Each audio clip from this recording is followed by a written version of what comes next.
Marquel going shirtless. The last time I tried to run and take my shirt off, they was clowning me. So now I'm insecure about my body. It's the placebo, you know. I'm lean, so I always look fit.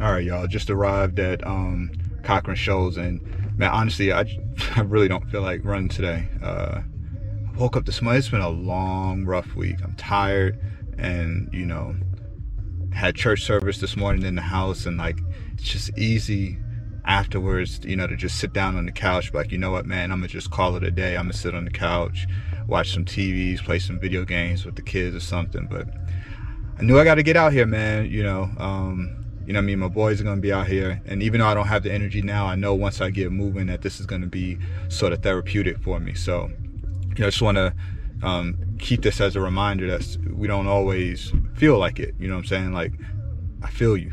Sometimes I get up and really don't feel like getting to it, but it's necessary to keep that routine going, you know what I'm saying, so that your body can go through the motions even when mentally you're not there. Because oftentimes in races we go through the same thing. You know, we get to a certain mile in the race and we just don't feel like doing it anymore, or we question why we're doing this, you know, and that's when you need your body to take over your mind. You know, your mind is trying to preserve itself, is trying to trick you into stopping, into resting, into giving up, into saying that this distance is far enough. You know, that's how I feel this week. Like, man, you ran enough this week, you can just call it a day. But I can't call it a day, man. You know what I'm saying? The work still needs to get done, and I know that afterwards it'll feel rewarding. So, you know, here we go. You know, I'm about 20 minutes away from the start. We're supposed to meet at 11. Right now it's 10:36, so I'm a little bit early. So I'm gonna go ahead and, you know, stretch out a little bit, warm up, you know, just kind of get my body going so that I can get in the mode, get in the mindset that'll have me prepared for today's long run. All right, what's up, y'all? Welcome back for another week. Have you ever like really not felt like running? That's really the situation that I was in on Sunday. I just did not feel like running, and that happens to me every once in a while. You know, where I have like a stressful week, or I've got like a lot going on, and it's the weekend. I'm like, man, I think I'm gonna just sit down on this couch and just chill. But like at the same time, I know that's not really a constructive way for me to deal with whatever stresses that I have. You know, what's best for me, instead of just vegging out and just like kicking back, is to make sure that I keep myself physically active. It is part of what keeps me mentally set as well. So that's kind of the space I was in on Sunday, man. I was just like, you know, it was tough for me to get out of the house, and even when I got to the trail to get going, you know, like I was sitting in the car. I got there a little bit early, so I was waiting on Marquel and Habib, and I was like, man, I just really don't feel it today. Fortunately, as soon as I got out the car, as soon as I started running, you know, as soon as we got going, you know, everything came back to me, and I was super glad that I went out and got it done after I got it done. Because again, like I just know I've been through this enough times to know that for me, physical activity is like one of the parts of my life that is like the most stable. So if I keep that foundation there, then a lot of the other stuff that I deal with that gets built on top of that, I'm able to juggle it a little bit better. So even though the temptation, even for me, so like even though like one of these people that runs a lot of miles, people think like, oh, he's always running, he never loses focus, and that's not really true. While I am very consistent and while my mileage is very predictable, I do also go through periods where I just really don't feel it. It's just that um, 99 times out of 100, even when I don't feel it, I just get it done anyway, and then I'm thankful on the back end. All right, out here waiting for Marquelis here. Y'all see him stretching. Waiting for Habib to show up. I'll give y'all a glance at these shoes.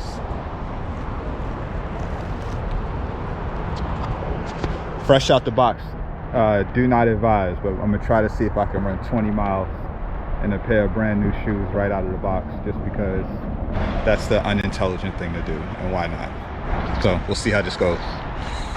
Yeah, so going into this run, uh, shout out to Brandon, who really looked out for me and hooked me up with a pair of Hoka One Ones.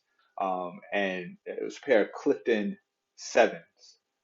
And while I'm familiar with the line, the last pair of Cliftons that I ran in were the fives, Clifton fives. I really enjoyed those a lot. And I ran those things into the ground. So I got a new pair. I knew that, we were going to go out and run some long distance. And I don't know. I just figured, why not go for it? It's a terrible idea. It's just not something I would recommend to people to say, oh, go pull a new pair of shoes out of the box. Not only a new pair of shoes, but at least an iteration of a shoe that you've never run in before. Just go slap that on and then go out and run your long run in them. Probably not the best idea, but I've done it enough and I'm familiar enough with the brand to where I felt comfortable doing it. And it worked out well. I'm only one run in on that shoe. That was my only run, but I really did like it. Um, extremely soft, and we hit a bunch of different surfaces. So like, I definitely recall when we were coming around an area where there was a lot of rocks and stuff like that, stepping on rocks and like not even feeling it. It almost felt like I was running in a trail shoe when I was running in that environment. But then at the same time, when we switched back to the harder surfaces, concrete and asphalt, they still felt pretty good. Obviously, not as snappy as like a pair of shoes that you might use for some up tempo work, like the New Balances that I was talking about a couple of episodes ago. This is a much chunkier, more substantially structured shoe, but it felt good. I did notice the heel was, I mean, not the heel, the width was a bit narrow, but I have narrow feet, so it worked out well for me. But that was the first thing I thought as soon as I slipped them on. I was like, man, if you've got some wider feet, this is not going to work out because you can like, especially towards the rear of it, you can like feel the narrowness, which for me felt supportive because it felt like, it was right there kind of hugging my feet. But if you have wider feet, I have a feeling you're not gonna like it, or you're gonna have to get like a wide edition of that shoe. But otherwise, it was really good. I enjoyed it. Another thing going into the long run on Sunday was the pacing. So for the last 2 weeks in a row, so this was the first week back where all three of us together, both me, Marquel, and Habib. Last week it was just me and Marquel. The week before that it was just me and Habib.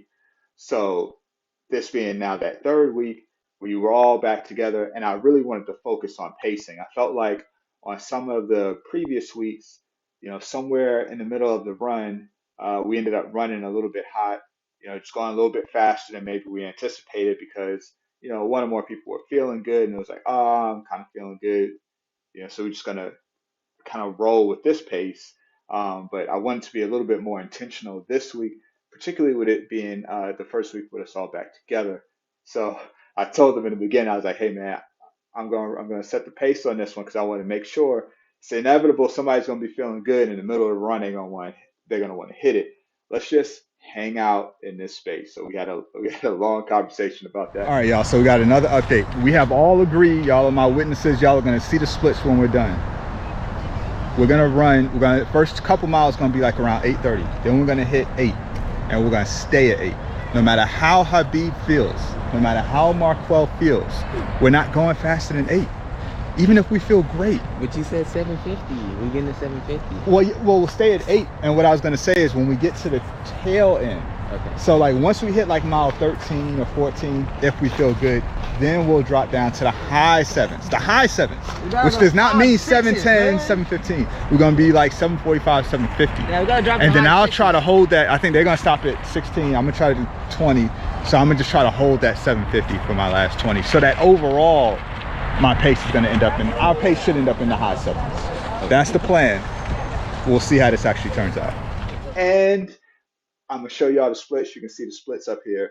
It worked out well. Whatever you see on mile 3, you see like a really slow mile. What happened there was there was like a big area of flooding, and so everyone had to go single file, like stepping over these stones in order to get through that area. So that's why you got this 1 mile that looks really slow.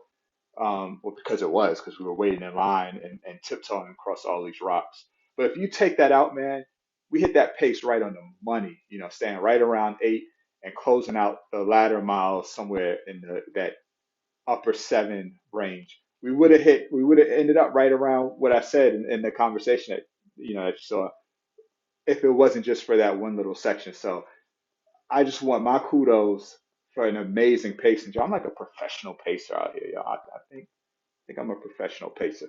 Next week, Habib already said he wants to take the reins. So we're gonna see how things go next week. Habib said he wants to control the pace, and we'll see how that works out. I think everyone's on board for 20 next week.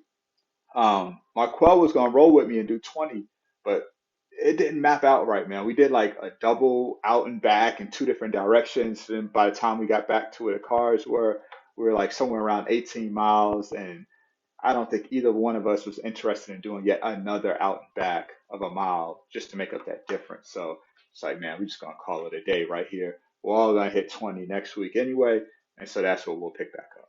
And yeah, I think that's about it for my recap. I didn't really get outside a lot during the week, and so that and like I didn't get in the speed work that I want to do. That's going to be something I'm really going to have to focus on.